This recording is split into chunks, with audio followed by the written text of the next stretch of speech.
everyone, I'm Allie with Potomac Beads. Join me in watching this Tango Chain Bracelet. Remember, if you need any of the materials, they're listed before. You can also check out links to shop with us online below the video in the description area. So this design actually started out as one of our Facebook Live events, and I showed how to do the kiops or some of the tangos in a very basic, easy structure here, sewing on and kind of adding something. I thought it would be fun to show them in an entirely different look, which is only just the difference of how you string the beads on. So we're gonna start out our design here. I have 3 different colors, and we are gonna start out with our crystal Labrador beads here. And I also have some 0.006 Wildfire beading thread on a needle. I'm using a size 10 needle. You can use a size 10, you can use a size 12. It's up to you. It's not gonna really affect the design of the actual piece. And you want, in addition to that, something to go along the edges.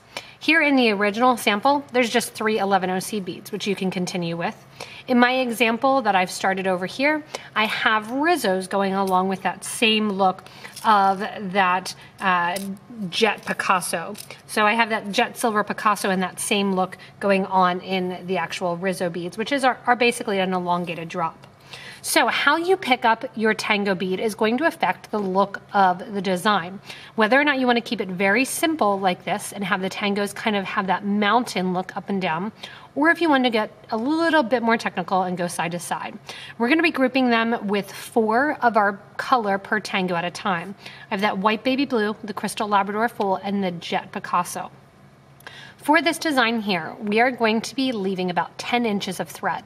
That's going to allow us to come back after the fact and add on our clasp. Until that time period, go ahead and have about 5 feet of beading thread and put a bead on the end to work as a stop bead. So I have an 11 seed bead here, and I'm not going to go quite to the end of the piece because I always start with a little bit less thread so you can see it faster and I can pull the thread through. But leave yourself about 10 inches of thread prior to getting started.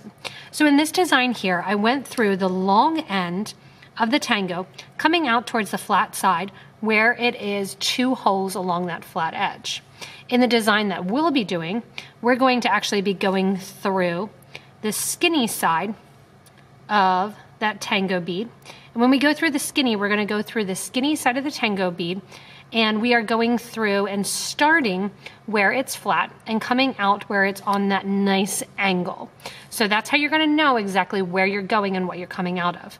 So whether or not you want it to lay like this, you're going to be starting in on the edge here on that diagonal and coming out towards the flatter portion through the longer side of that hole. Instead, we're going to flip it completely, and we are going to go through that smaller piece towards the end of that triangle and come out on that diagonal. When we come out on the diagonal, I want you to add a 15, your drop Rizo, and a 15 seed bead. Once you add those beads, 15, Rizo 15, you're going to take your needle and thread through the tango, through the other hole. That's going to bring you out, again, at the opposite starting spot, on that flat side, through the long portion of the tango bead. After here, the next bead that you're going to grab in the same fashion, going through basically the point of the tango bead so that you're coming out on that angled side where the holes sit further apart. Once you come out there, you're going to grab again to decorate the end, the 15, Rizo 15. Remember, you can use any beads to decorate the end of this that you want to, and that allows for a little bit variety of the look that you're getting. From there, you're going to go through the second hole of the tango, starting out at that area there on the angle, coming out through the flat side. When you pull nice and tightly, that gets the tangos lined up kind of almost like in a stair step. From here again, I'm going to continue on, taking my tango, going through the small side, coming out towards that longer part of my isosceles triangle here, and add the 15, then the drop, if it'll let me, and then another one of your 15s. Again, this look and this design is going to look completely different from if you pick up the tango on the opposite corner. That's the fun of the tangos. They're not symmetrical. So because it's an isosceles triangle, you have one side that is not the same, and that allows you to kind of get a variation of the way that it looks.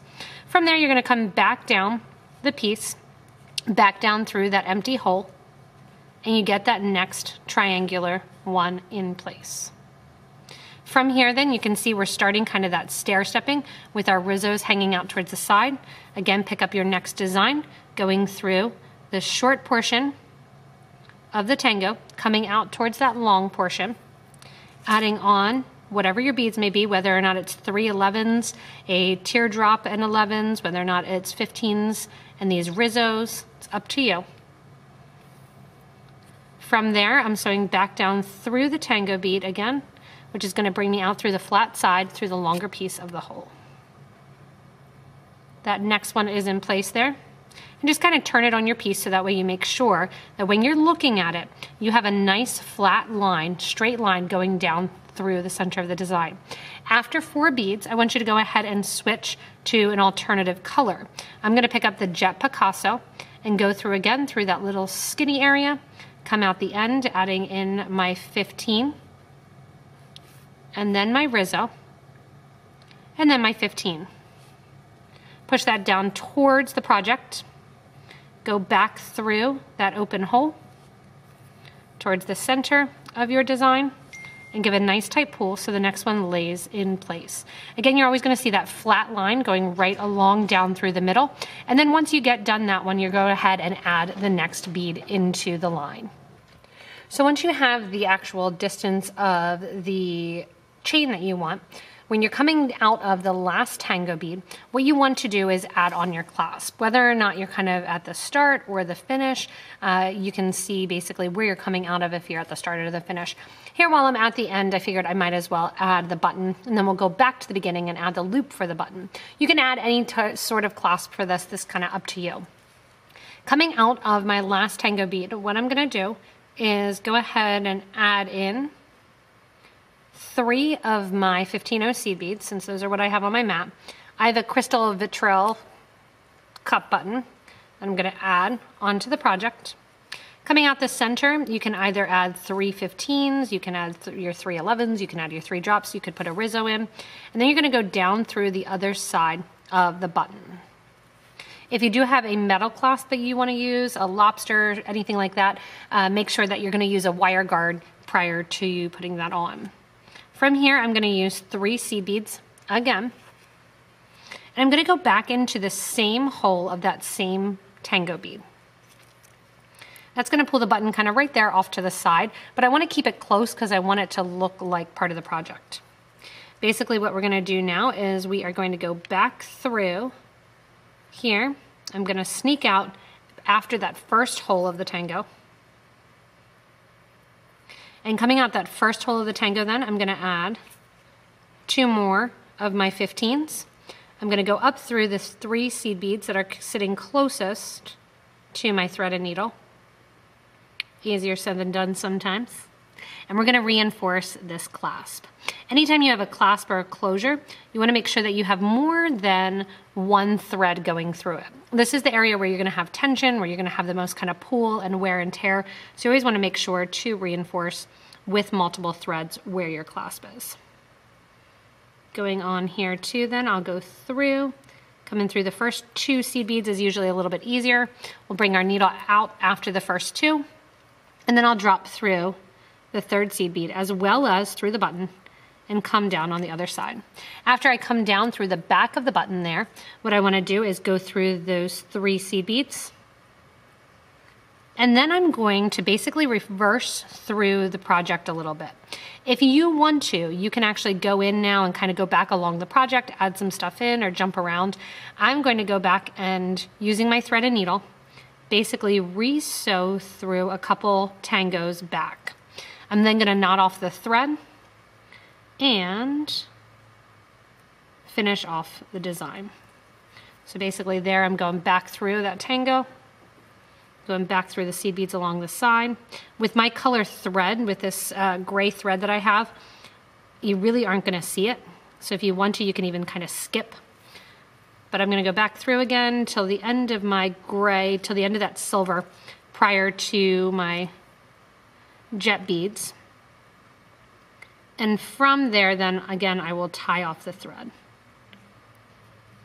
So when you're coming off one of the corners here, the easiest thing to do prior to getting your thread kind of twisted is to go in and tie off the thread.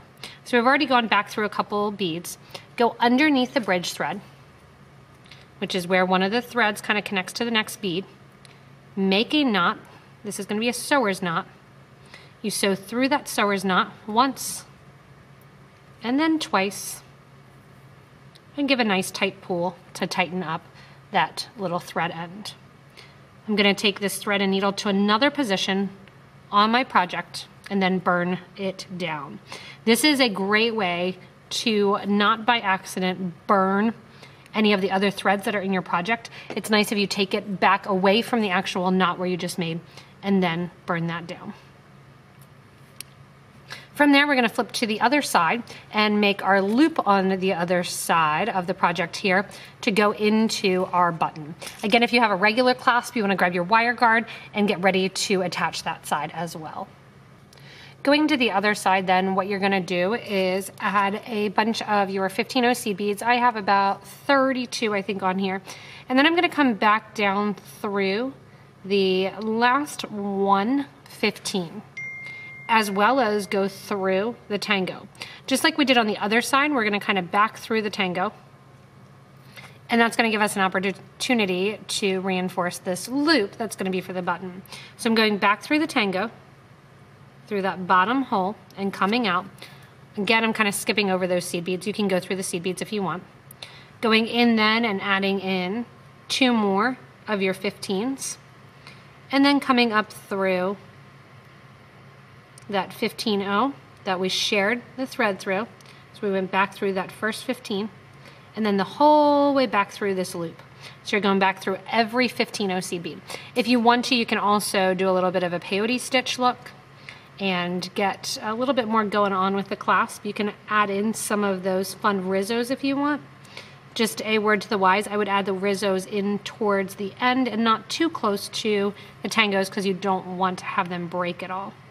And going back through after this is done, basically we're going to do exactly what we did to the other side, where we sew back through the project a little bit, and then after we're back through that project a little bit, we're going to tie off the extra thread, doing that sewer's knot, and then burn it down somewhere about 1 inch back. On the other side, I think I went through 4 of the tangos. We'll do about the same here, going through 4 of those tangos before we burn off and finish off this tango chain. Remember, the coolest thing about this is kind of their fun, unusual shape. That because they are an isosceles triangle versus something like a key up, they have that ability to look completely different depending on where you put your needle through first. That's why I kind of switched it up from the original chain to make it a little bit more intricate and a little bit more unusual, I will say, going from that mountain peak to getting kind of this stair-stepping look out of the piece. So again, just taking the bead and thread back through the design, kind of taking it back a couple and knotting it off then right along the end of my Tango Chain Bracelet. Thanks so much for watching the Tango Chain Bracelet. Remember, you can do this as a necklace, you can do it as a bracelet, you can do it the more kind of vertical way rather than that horizontal line, and have fun playing around with just the shape of the key-ups. Again, however you pick it up, whether or not you pick it up through the long side, the short side, the small side, or the bigger side, it totally changes the look of the design. So grab a tube of your tangos and some 15-0s and have fun playing around with this awesome design. Remember, if you need any of the materials, they're listed below in the Shop Now link there. And you can also subscribe to this YouTube channel, give a little thumbs up, press that bell, and get regular notifications when we go live, when we have new videos for you, do new Better Beater episodes, and think that there's good information that we should get to you. As always, thanks so much for watching and enjoy your own Tango Chain.